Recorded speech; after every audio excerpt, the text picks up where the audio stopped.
today is Yuchen Liu from Northwestern, and he's going to speak about K-moduli from threefolds and genus for. Okay, great. So thank you very much for the organizers for the nice invitation, and it's my pleasure to speak here in Cambridge. So today I'm going to talk about a recent joint work with Junyan Zhao, who's a third of my student, because he has 3 advisors, and he's finishing his PhD and going to Maryland, so, which is Maryland, UIC. Okay, so the starting point is the so-called K-moduli theorem.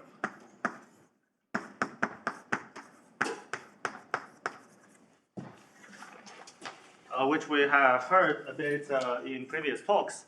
So the idea is we want to construct the modular spaces of algebraic varieties, and in the general type case, there's the so-called Collar-Scheffer-Baron theory, which give you a very good projective coarse modular space of the so-called stable varieties, which are varieties with ample canonical divisors and SLC singularities. And in the Fano case, there has been, before K-stability evolved, there has been no satisfactory theory. Well, in some cases, you could use GIT, but maybe GIT isn't the right framework for the most general case. So it turns out that K-stability coming from differential geometry is actually the correct notion, as far as I understand. So this is due to many papers, maybe 12. Or 11, and there's a larger overlap with Chen Yang in a lot of them, and then there's Harold Bloom, myself, Yuchen Zhao, and then many others. I will not label everyone, including Harper Lessner, Chen Jiang, Kodogny, Padafavi, Xiaowei Wang, and many also earlier contributions from and of Gita and Shi Li. So what do we know, right? So for any fixed dimension n, a volume V, there exists a projective good moduli space.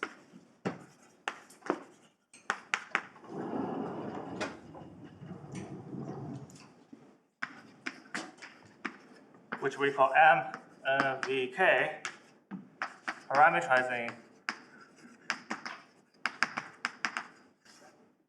K polystable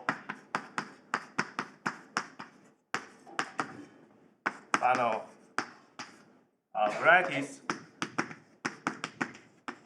let's call it X, of dimension n and volume V. Okay, so here I'm working always over complex numbers, and it's been a very tempting question to ask for positive characteristic, and as far as I know, there isn't really a good theory yet, but maybe there will be some future development.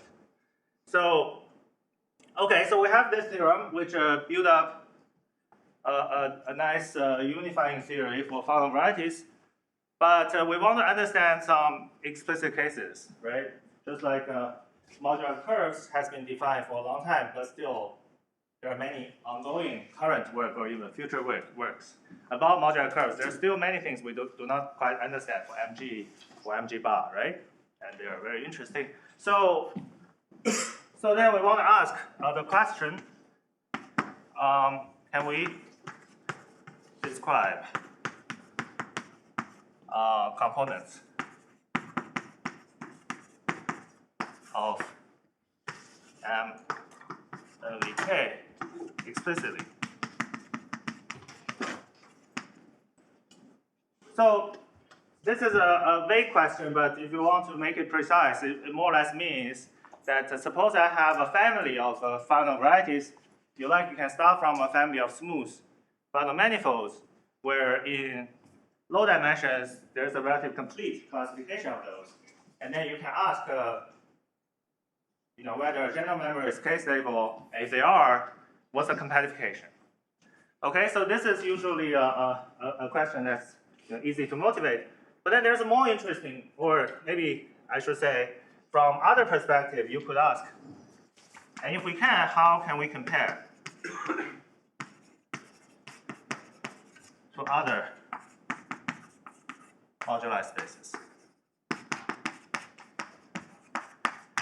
So for recent years, I've been trying to, not only just work on a description of these explicit K-moduli spaces, but also to build bridges to other perspective of moduli spaces. For example, modular curves, modular K3 surfaces, modular sheaves. There are many, many approaches. There's a whole, area moduli theory, which is a central area in algebraic geometry. So you don't want to make K-stability isolated island.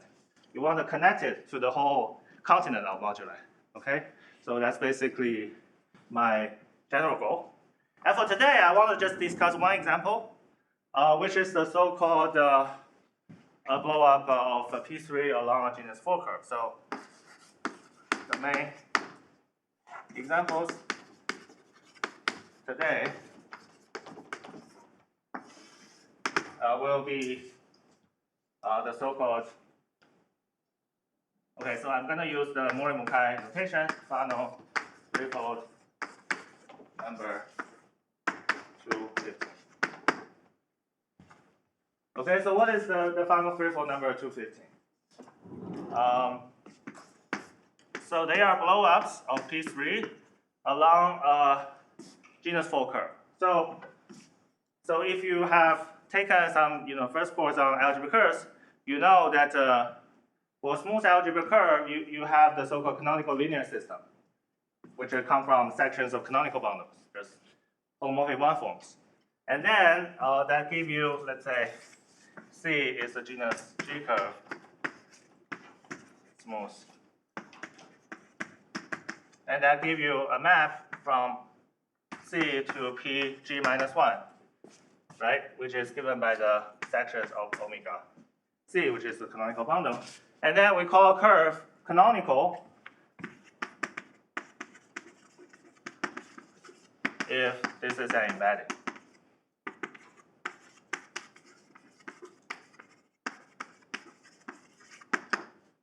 And then we call a curve hyperelliptic if this is a 2-to-1 map onto its image, which turns out to be a rational normal curve. Okay, and a classical result in algebraic curves, which we know maybe since Mumford or so, is that if your genus is at least 3, then a general curve is canonical. And moreover, the canonical curves form an open set, which is dense if G is at least 3. So here G should be at least 2, by the way.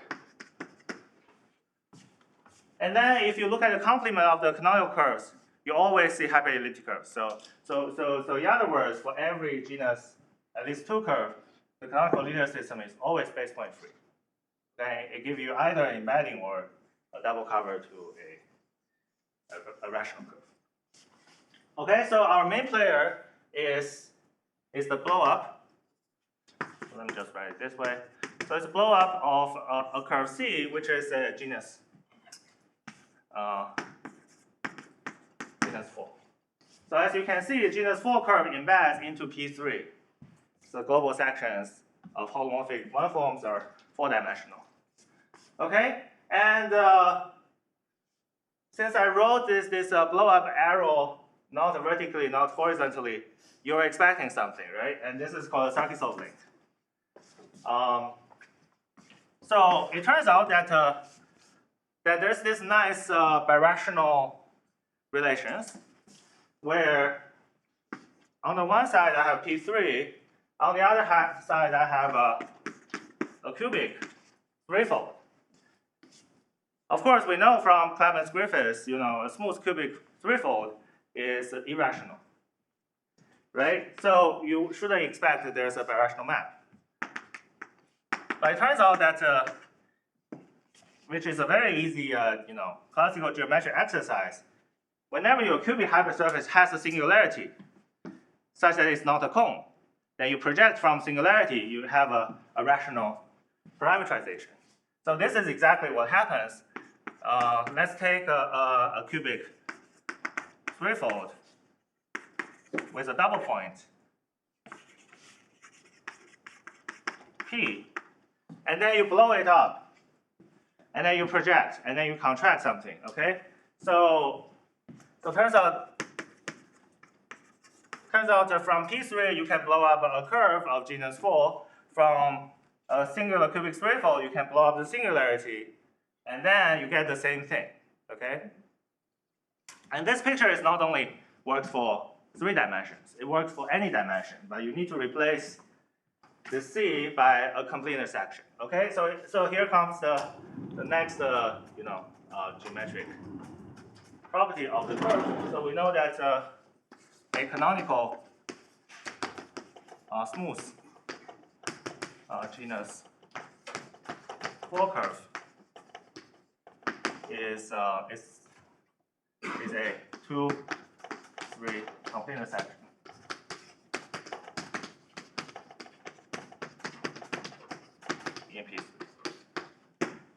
Okay, and this is somewhat coincidental. So if you look at modular curves starting from low genus, then I think up to genus 5, you can show that canonical curve, general canonical curve, is a complete intersection in projective space. But starting from genus 6 and so on, it's no longer true. And you even know that for G sufficiently large, the modular space is general type, so you can't really, there's no way you can write it as a complete intersection, because otherwise it would imply modular space unirational. So anyway, this is a sort of a very nice coincidence in low genus, and that's what makes this example interesting. Okay. All right. So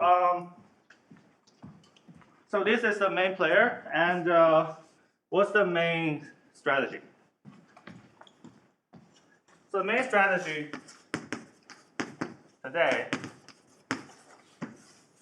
is the so-called moduli continuity method.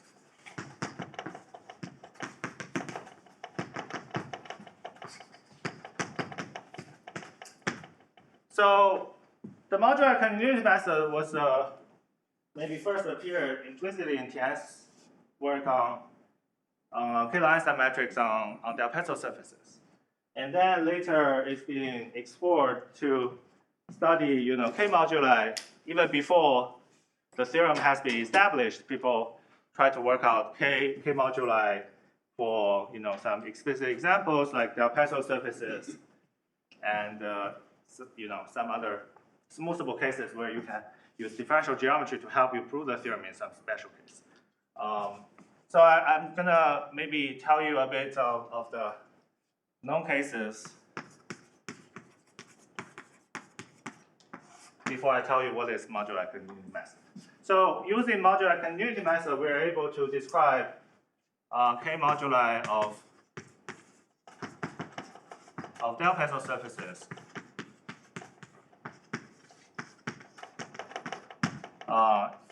here I should really have adjective smoothable, or if you like congruence and smoothable. Okay, so here the degree denotes the volume. So if degree is 4, then this is done by Mabuchi Mukai. And in degree at most 3, this is done by Odaka, Spotty, Son, where they relate the K-moduli to the corresponding GIT. And in degree 4 and 3, you can show that they are the same. In degree 2 and 1, you need to modify the GIT. Okay, and then in higher dimensions, there's the cubic threefold and cubic fourfolds, which is due to myself with Chunyang and myself, where you can show that K-moduli is the same as GIT. Okay, and then there are some other examples where, for instance, you can take the so-called two complete intersections, which is also a Del Peso manifold in higher dimensions, and this is done by Spotty Fun. And then in 3 dimensions, there's also another interesting example, which is the so-called quartic double solids. With construction come from take P3, take a quartic surface, and you look at the double cover branch along quartic surface, and unsurprisingly, this is related to moduli of K3 surfaces, which are these branch divisors, and in the work with Asher, the Fleming, and myself, we basically relate the quartic double solids between GIT of quartic surfaces and the Bailey-Borel compactification of the degree 4 K3 surfaces. Okay, so these are some prior examples, and I want to say there are many other examples. For instance, the next talk by Anne-Sophie and tomorrow talk by Kristen, the Fleming, they will be about some other interesting, moduli, K-moduli of threefolds. But I'm not listing it here because they follow somewhat different technique using the so-called Abendron theory. And there are many other works on K-moduli of Fano threefolds using Abendron theory. But the Abendron theory is sort of a different flavor compared to moduli continuity method. So we won't talk too much on that. Any questions?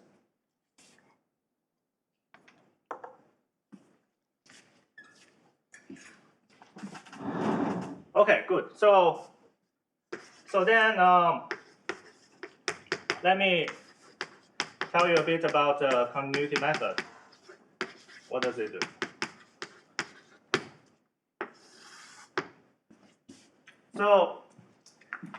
So this is sort of inspired from the continuity method in solving the Calabi problem, where the idea is, you want to solve this PDE, which is Monge-Ampere equation, and then at the beginning, maybe you want to solve something simpler.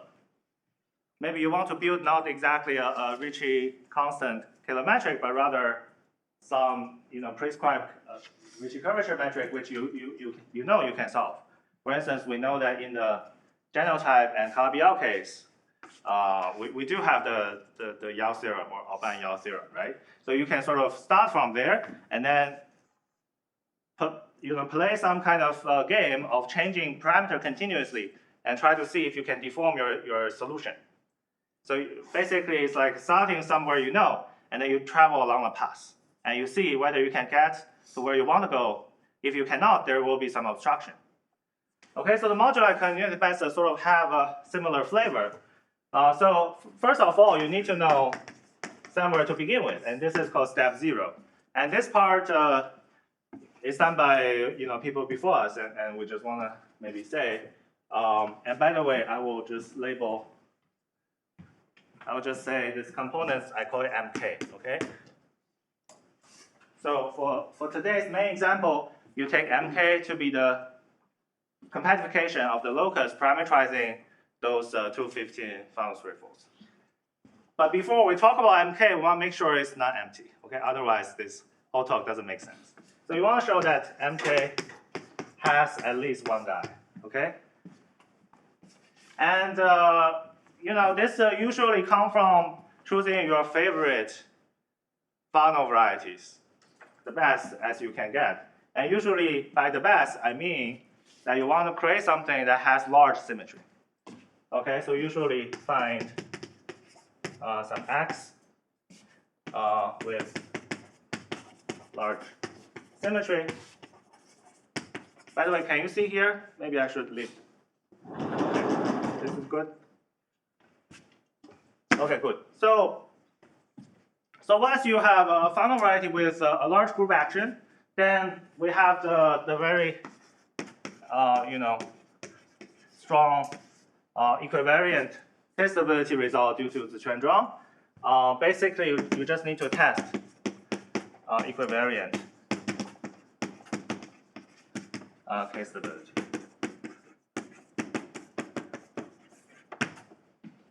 Okay, and there are many ways to test those. Just to give you one simple example, if you have a rational homogeneous variety, which means there's a group action, a Lie group action on the Fano variety such that it's transitive. So every 2 points, you can move one to the other by a group action. Take your favorite example, PN or Grassmannian or smooth quartic hypersurface. They're all examples of these. So using the Trans theorem, you can prove this just in one sentence. Because what you do is you want to test the so-called beta invariant of a divisor that is invariant under the group action. If the action is transitive, there's no such divisor, so which means it's trivially true. Okay, so this is very powerful. For example, you take the rational homogeneous varieties. They are trivially K-polystable. And then related to our example, maybe not exactly our example, but a large class, you can take so-called Fermat hypersurfaces, which has a large group, although finite but large group action, and then you can play the equivalent K-stability game on this, which you have a sort of relatively easier proof of all Fermat hypersurfaces are K-stable. And then for our example, you want to choose the best curve as you can get. And there's a couple of different choices, but they are done. And I should say they're not so as easy as these cases, but you can do it. This is in the Calabi book by Casalaina and others, including many of you guys here. Yeah. So in particular, the number 215, the general one, or let's say a specific K-stable one, is found in the Calabi book. So therefore, we know that it is non-empty. Okay. Any questions?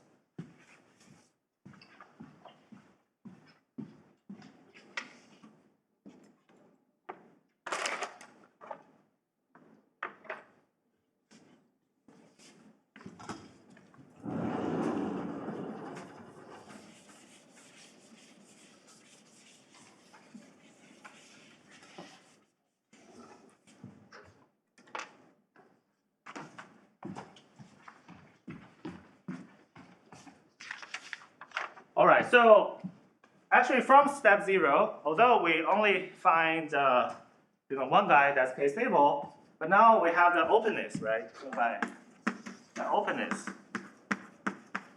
of K-stability, which is due to Bloom, myself, and Chunyang, you can show that the general guy is a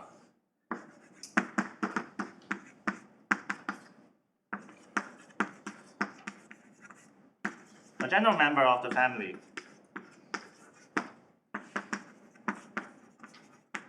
is K-stable.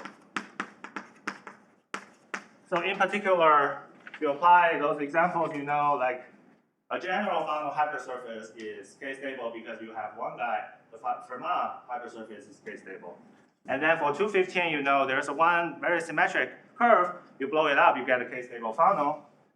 Therefore, for every general genus for curve, you blow it up, you get something that's K-stable. Okay, so at least now we know that birationally, what is our modulus space. So next, we want to understand more, like what is the compactification, what is the boundary of the moduli, and you can ask whether all the smooth guys are in the moduli.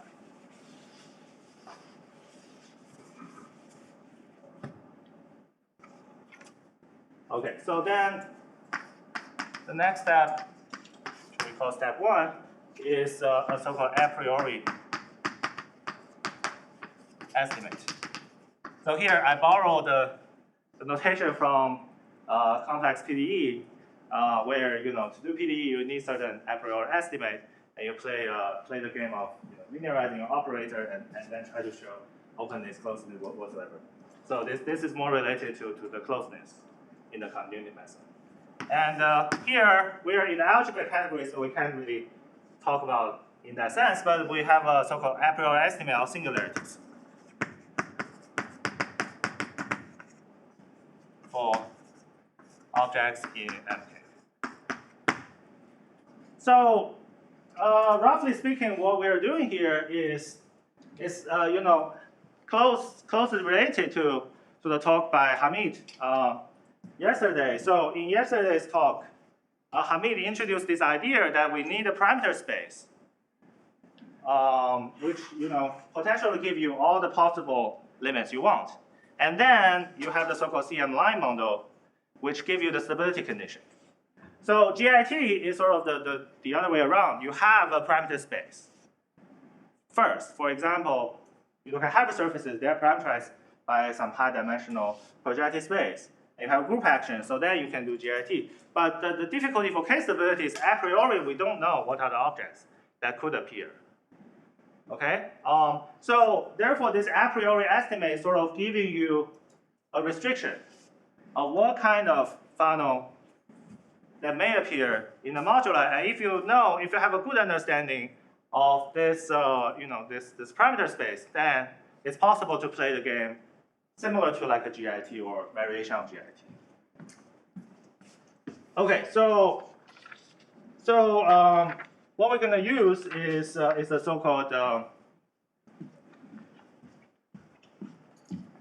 local to global volume comparison.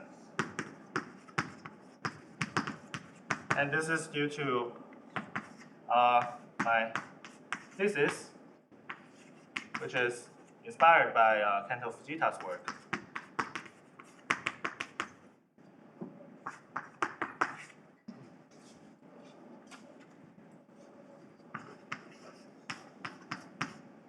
So I want to slightly change the statement, although it's equivalent. I want to make it way so that it looks like something you're familiar with if you're a differential geometer.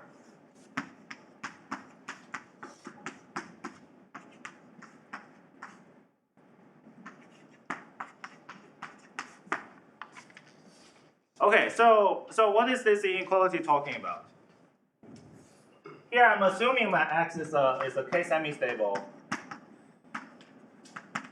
or if you like, K polystable Fano variety of dimension n. And then the left-hand side is just comparing the volume, the global volume of X with the global volume of Cpn.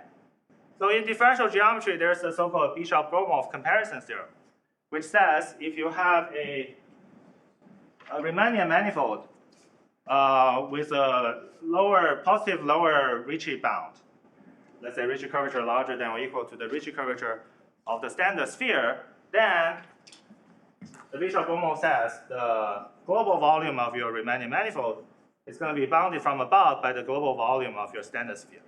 So in some sense, standard spheres achieve the largest volume if you fix a curvature condition. And here, K-stability is sort of like an algebra version of the curvature condition. Okay, and what is the right-hand side? So if you use the Bishop-Gromov, you should expect to see 1. And we actually do have this inequality here, but which is proved by Kento Fujita.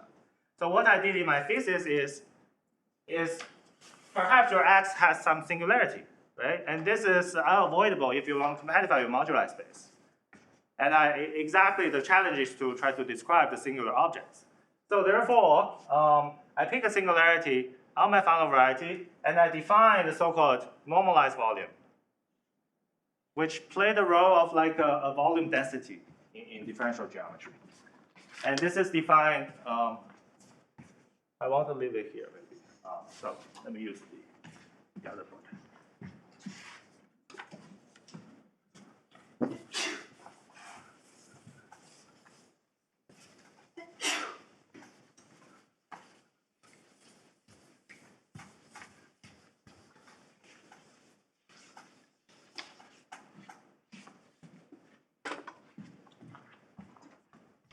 So here, this notation represents the so-called normalized, or sometimes called local volume of the singularity. And this is after the work of Li. So pretty much the normalized volume is a way of measuring singularities, and it reaches the largest if you have a smooth point. And if you are singular, then it gets less and less. For example, if you take the normalized volume of a quotient singularity where G is a finite group, then this is the normalized volume of the smooth point divided by the size of the group. Okay, so in other words, if you have an orbifold, which is K-semi-stable, then this bound gives you that the global volume of X is bounded by the global volume Pn divided by the size of the group. Okay, which is something you expect. Okay, and then you know, you can get an even better result. Let's say if I have some kind of covering map,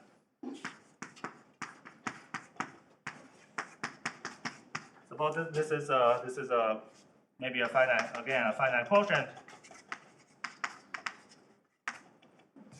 which you know we will apply this many times to the index 1 cover of certain Q Cartier Way divisor. Then you know that this is the degree. Maybe I call this F. So this is equal to the degree times the normalized volume of the quotient. So this is a special case of the so-called finite degree formula, and this is proved by Yuchen Zhao.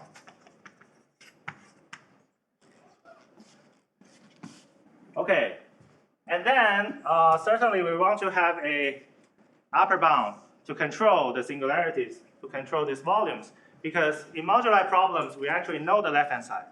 The volume is always constant in the modular problem. So you know the left-hand side, and you want to bound the singularities, which sort of is like knowing the volume of X give you a lower bound on the normalized volume.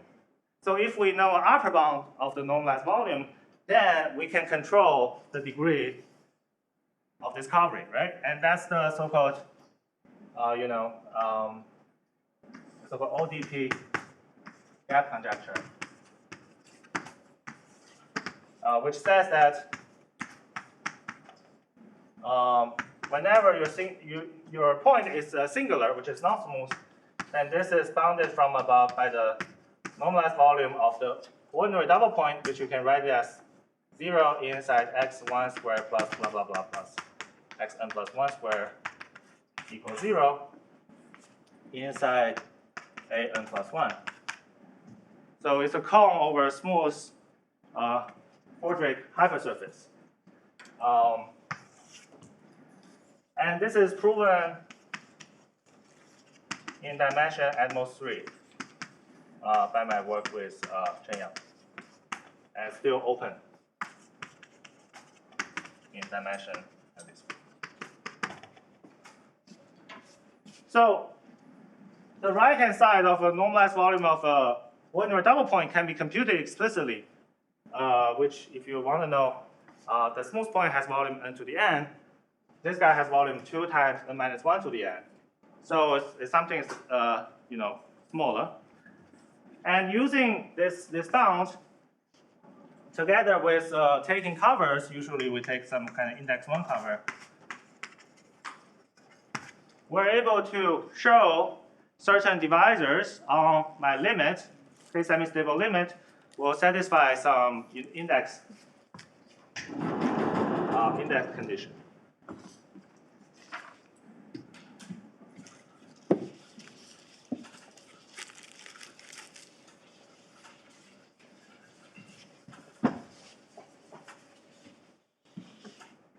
Okay, so I summarize this in the following, let's say, theorem, which sort of come from my work with Chen Yang. So if I'm in dimension 3 and my volume is at least 20, then every Q Cartier ray divisor on X that is smoothable. So here I actually mean Q Grandstein is smoothable, but let me just be vague on that. Is Cartier. So usually these Q Cartier ray divisors come from some limit of divisors on the smooth guy. For example, if you take a cubic hypersurface, then you have the O1, the hyperplane section, and you degenerate to K semi-stable guy, which you do not know a priori. But now with this singularity estimate here, you're able to say that although I don't know what's my limit of cubic hypersurface, I know the limit of O1 is still Cartier. And then by a famous result of Kakao-Fujita, you're able to show that the limit is also cubic. Okay, so this way you get the K-moduli of cubics, at least in dimensions. Okay, any questions? Can this bound be improved at all, or is it very fixed at 20 meters? Oh, that's a great question. So if you have something that's less than 20, then it will not give you the strongest you want, Cartier, but you can bound the Cartier index. Yeah, I believe if you go to 16 or something, or maybe even lower, you can show it's the twice of the divisor is Cartier, and so on and so forth. So this all come from this type of bound, okay? But if you are 20 and above, you absolutely always get Cartier. So in particular, our example, if you compute 215, the volume is 22, okay, which is larger than 20, right? Larger than or equal to 20. And you can check phanography, the classification of threefolds, and there are many other examples whose volume is at least 20. So this talk is also an invitation for those of you guys who wish to work on this. You could use this method.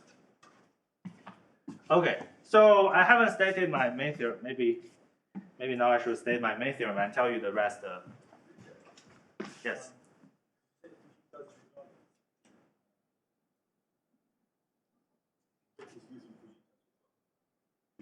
For cubics. So cubic fourfold, you need something more. You need more than this, but then Fujita's result. That's right. Yes. So maybe I should say here. So Kakao Fujita show that if X is a Del-Pezzo variety, which means minus Kx is n minus 1 times some Cartier divisor. So here L is Cartier ample of degree 3. So the degree is just the volume, the self-intersection, then X embeds into P plus 1 by the linear system of L, and this is a closed embedding, which means L is actually very ample. So this is a quite strong statement. From Cartier, you can get very ample. Is a possibly singular cubic hypersurface. So I think for degree 4, you have something similar. So that's why Spalti and Sun are able to show degree 4 Del-Pezzo varieties are the K-moduli and GIT are the same. But for others, especially like this 215, you encounter some further, difficulty you need to overcome because now on my 215 you actually have pcurrent 2. So you have the pullback of the O1 from P3, and you have the pullback of the hyperplane class on the cubic threefold, and they are different. They're not proportional. Okay, so therefore you need to play this game for the right divisor. So for a long time we started by just looking at degeneration or pullback of hyperplane on P3, and it turns out it does not quite work. So that's why we switched to the other side of the Sarkisov link and make it work. Okay? All right, so let me state my main theorem before I tell you the rest.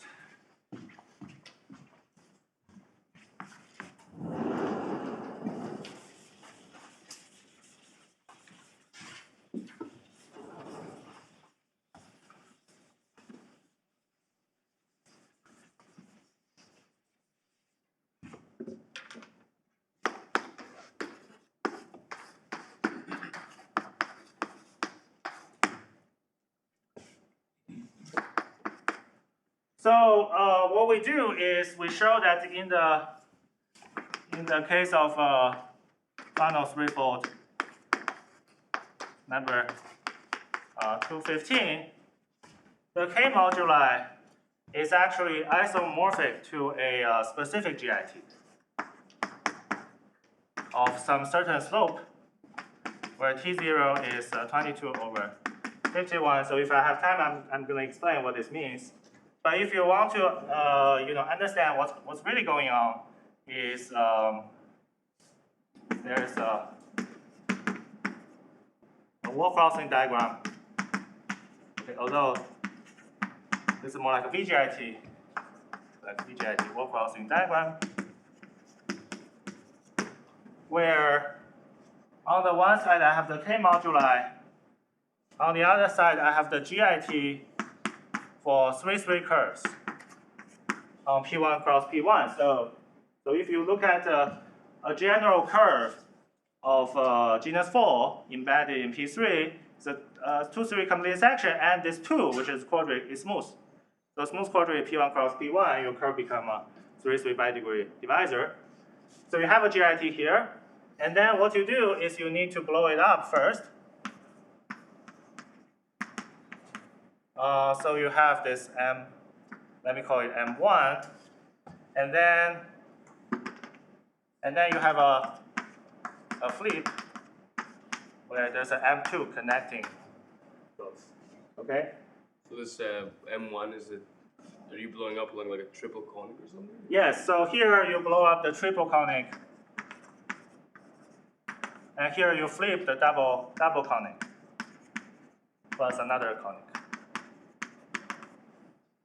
So the reason that triple conic has to be replaced can be seen from normalized volume. So if you compute normalized volume of that guy, of the blow up of triple conic, you actually see a quotient singularity of order 3.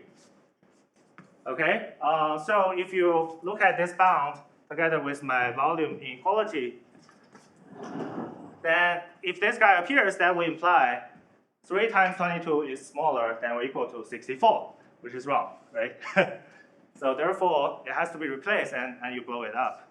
And then this double conic plus conic, you don't quite see it yet from normalized volume, but you see it from variation of GIT.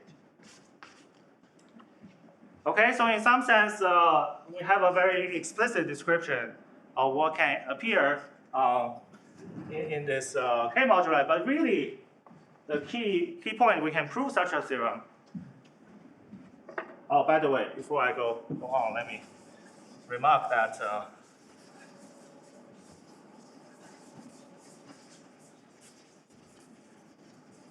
this implies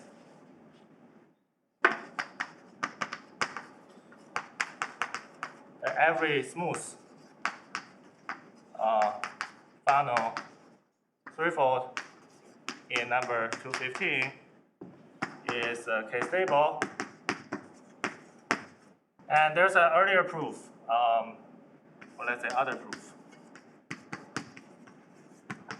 by, I couldn't write the name, so let me, because 12 of you are here, so let me be precise. Yeah, sorry about that. So,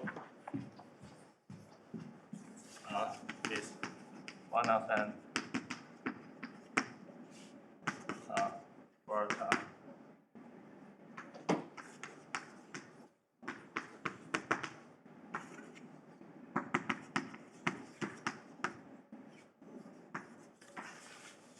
is correct. So the data Tiago and Luca. Okay, and their method is using the up and down theory, which is quite different from moduli method. Actually, our method only uses, okay, the piece of up and down that you apply is to show, is in step 0, which is to show the K-moduli is not empty. And then we use singularities and some global geometry to prove this. Okay?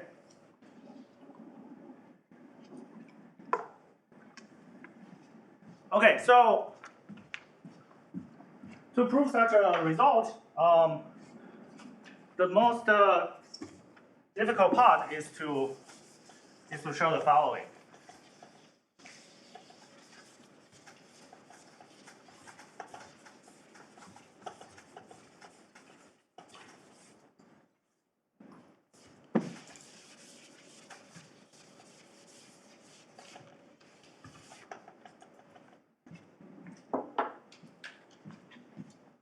Okay, so let me write it as a technical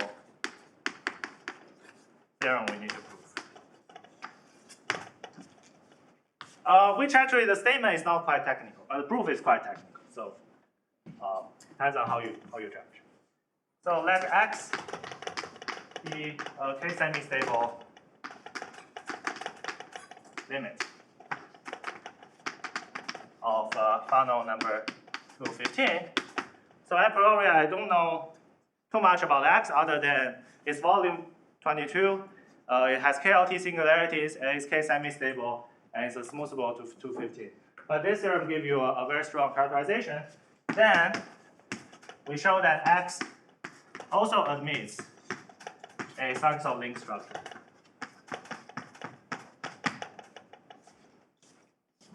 Which is the same as over there, but these two X actually they represent different things. Okay, so the X here, maybe I should really call it X0, yeah, just to distinguish. So the X up there is a smooth 215, and this is known from Mori-Mukai classification. And now my X0 is some singular guy, which a priori I don't know too much. But now using this a priori estimate of singularities together with some global geometry, which I will spend the last 10 minutes or so explaining, you can show that the Sarkisov link degenerates nicely. Okay, and just to warn you, this is not always the case.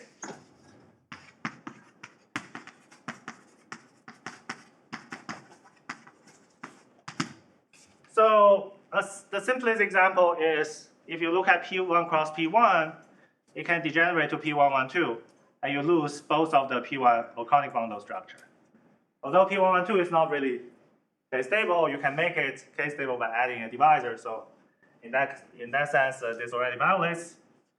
And then there's a more sophisticated example, which Christine will talk about tomorrow, and that's the Fano number 218, where over there you also have two, more fiber space structure. One is conic bundle, the other is a del Petzl fibration. So in the end, you lose the del Petzl fibration, right? But you save the conic bundle. So in our 215 case, it turns out quite luckily that both of these, more fiber structure. Sorry, maybe I should more fiber, but let's say extremal contractions, they survive. So for the proof of this technical theorem, we actually focus on this side. And that's the advantage of having this two-ray game you can play. You want to choose the right model you work with. So we spent some time, actually quite a long time, working on the P3 side, and we failed. Okay, we didn't make too much progress, but then after we switched to cubic threefold, turns out things to work much better. Any questions?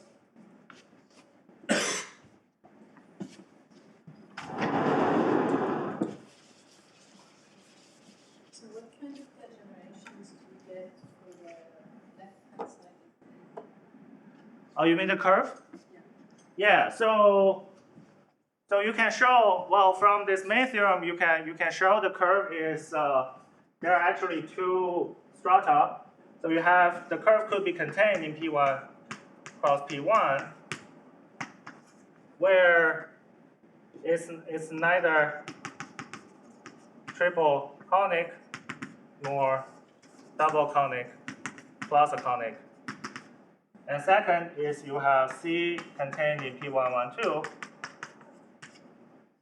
which is a trigonal curve from this. Actually, the two degree 3 cover to P1 coincide here. and then it does not, let's say, have at worst A1 singularity at the cone point.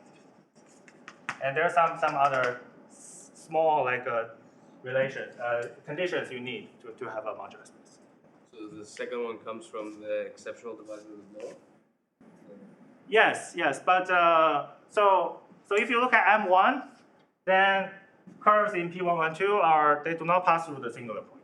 But because we perform a flip, you're allowed to pass through the singular point, but the singularities at the cone point is mild. And maybe I should say that this is we're using some VGIT by Casalaina-Martin-Jensen-Laza in their study of the Haskell program of genus 4, which I don't think I have time to explain, but what we show is actually a theorem showing K-moduli and certain GIT, VGIT, are isomorphic, and you get a concrete description from their study of GIT. Okay? So really our main contribution is the technical theorem. Okay, so I have less than 10 minutes, so let me keep on going.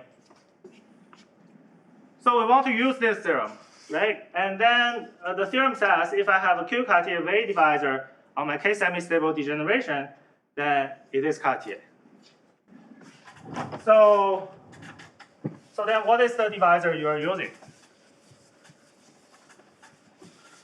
Well, we have, let's say, xt degenerates to x0. So my x0 is this singular, possibly singular K semi-stable guy, and now these are smooth Fano in number 215. Okay, so therefore I choose my divisors on xt to be the pullback of O1 on my cubic, singular cubic threefolds, which is globally generated and nef, big and nef on here. So it degenerates to L0, which is some V divisor. To apply the theorem, you need Q Cartier, right? And here comes the first obstacle. The degeneration of a Q Cartier divisor may not be Q Cartier unless you have some special property. For example, if this guy is proportional to the anti-canonical divisor, then the degeneration will be Q Cartier. And this is the case where lots of the Picard rank 1 case go through without a problem. But now you're Picard rank 2, and you know Picard rank could jump in degenerations of Fanos, right, to singular ones. So a priori, this is not Q Cartier. So the first thing you do is to perform a Q Cartierization of L0, and this way I get x0 tilde to x0. Okay, let me lift it up. So here I have L0, here I have L0 tilde, which is the birational transform, and this guy is Q Cartier. Okay? And actually, I have some choice that I can make, because if you make a Q Cartierization, you're running some kind of MMP. So to run MMP, you sort of perturb the divisor you have, and then you have two choices: either add epsilon of something or subtract epsilon something. So it turns out that we need to make the right choice, and here we make the choice such that L0 tilde is relatively ample over x0. So if you do it the opposite way, I don't think the argument works. So you need to choose the right modification. Okay? Okay, so now let me work up here.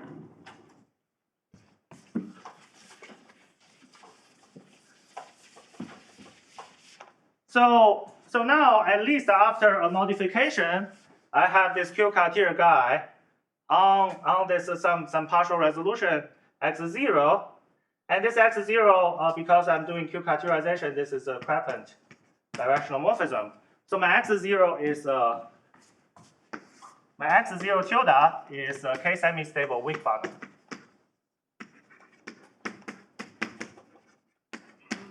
Okay, and then the theorem before in this estimate of singularity still goes through because you're just basically following the same proof. Because your beta invariant, defined in the same way, and then the inequality all goes through. So that implies from the a priori estimate, I guess this whole thing should be written as step 2. So let me just add it here. Of the moduli continuity method. So a priori estimate on singularities imply that my L0 tilde is Cartier. Okay, very nice. So now at least I have a Cartier divisor that potentially can give me this contraction to a cubic threefold. But now the question comes that I don't know whether this is NAF. Because degeneration of NAF divisors may not be NAF. Right? So therefore, the next thing to show is that L0 tilde is NAF. And actually, you want to show something even stronger, semi-ample, and then blah blah blah gives a blow up of V3, something like this. But to start, you have to first show it's NAF. So once you have NAF, you can use basically free theorem to show it's semi-ample, and then you sort of work on the linear system, try to show it's still a blow up of some Fano thing, and then show this is still cubic. But the most difficult part lies in here. So then to show that this degeneration of the pullback of O1 here is still NAF, what we actually did is the so-called general elephants.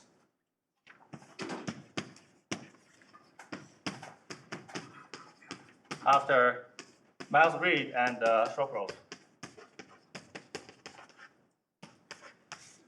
So what they show is a classical result, MMP, or Fano threefolds, that if you have a Gorenstein weak Fano threefold, Gorenstein canonical weak Fano threefolds, then a general canonical anti-canonical section is a K3 surface.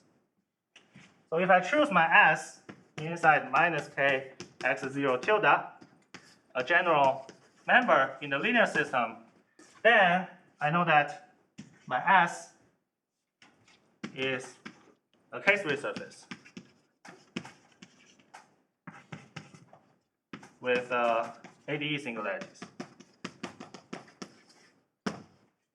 Okay, so now I sort of use this general elephant to reduce the threefold problem to a surface problem.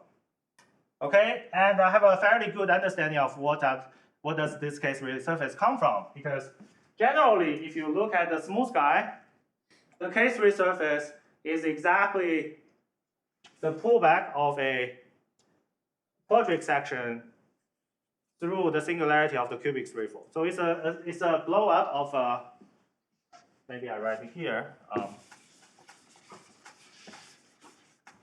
So here ST is a blow up of this ST bar, which is a singular 2-3 complete section K3 surface in P4. So this ST bar comes from anti-canonical section of the cubic. Okay, so in particular it's degree 6. So now I have a degree 6 K3 with a A1 singularity. I blow it up, I have another K3. And then this K3 surface has a Picarium 2. Very general one. And if you have Picarium 2, then you have a lattice polarized K3. So you're basically looking at what's the degeneration of this lattice polarized K3. And then, by really understanding the degenerations of K3 surface or even the specific lattice polarized K3, you can show. So this is a quite delicate estimate, or let's say delicate study of lattice polarized K3. You can show that L0 tilde restricts to S is NAF. And this is somewhat specific to this specific lattice. So if you want to write down the lattice, it should look something like a 6, 0, 0, minus 2. So 6 come from the cubic, and this minus 2 come from the exceptional, and they are orthogonal. Okay, so once you show the restriction to a K3 is NF, you can try to lift the sections and then show that it's actually NF on the threefold, which is singular. And then, after some further study, you show that it gives you a birational morphism to a singular cubic threefold, and then this picture works. Okay, so let me stop here. Thank you very much.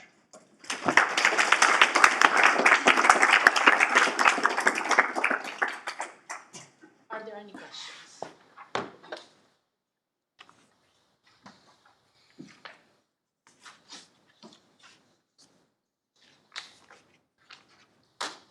So is the hope that this kind of game will work with other families of Fano threefolds, or? Yeah, that's my hope. Yeah. Because the question is essentially a lot of things work very well in this case, right? Like, it was hard to get it from the left side, but it works from the right side. But the expectation is that you should get something in general. So that's a very good suggestion. Actually, that's why I gave this talk here. I wish people interested in this could test this method on families, because you guys know a lot on families. So from my understanding, you need to choose the right contraction from your Sarkisov link. Okay, so if you have p-current 2 or higher, there are usually many different choices, but you need to try it out. This is like in Abendron, you try it out on your flags. You choose the right flag and it works. So here, we choose the right contraction and it works. And of course, it works because you have a good understanding of lattice-polarized case. So therefore, to make this method work, you need to understand the lattice on your anti-canonical sections, which for Fano threefold, we have a fairly concrete understanding of the smooth guys. But if you go to the boundary, you need to compactify your K3 moduli, or at least partial compactify to ADE singularities. And this is not clear, maybe, at this moment, what should be the right. I think for a specific family, you can try to work this out, but then maybe this will not be true. It's possible that this will not be true. So what you do if this fails?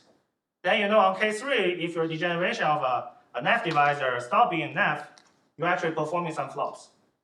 So you want to lift the flops on K3 to the threefold, and then try to show that after you find the right divisor, it makes you some modification of this Sarkisov link. Yeah. But in general, it may be a subtle question to work out. Is it possible that this degeneration is not a more dream space? This X0? So X0 is the Q Fano. It's Q Fano. So that means it's always a more dream space after Q factorization. Yeah. So that thing you don't need to worry. So that's why once you have NF, you have semi-ample. Any more questions?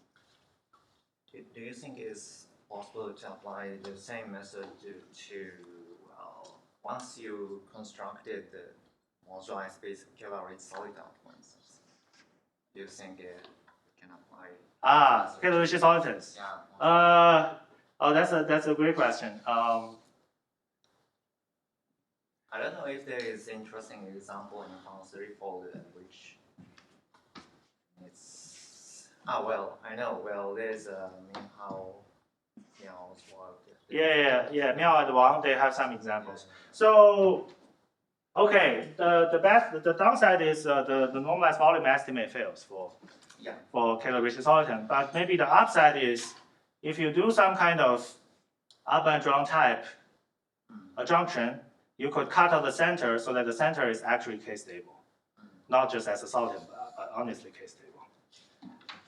As far as I understand in the Miao and the Wang paper, essentially they cut out to a center, and that center is honestly K-stable. So now, if you study compactification of moduli, you try to first compactify your center, and then maybe construct this T-variety structure with it. So, is it difficult to obtain the information on singularity using local data? You cannot use local data instead of local normal. Right, but local delta is not really a local invariant. It's still a global invariant. I don't know too much about local delta. Any more questions? We can thank Yuchen again. Thank you.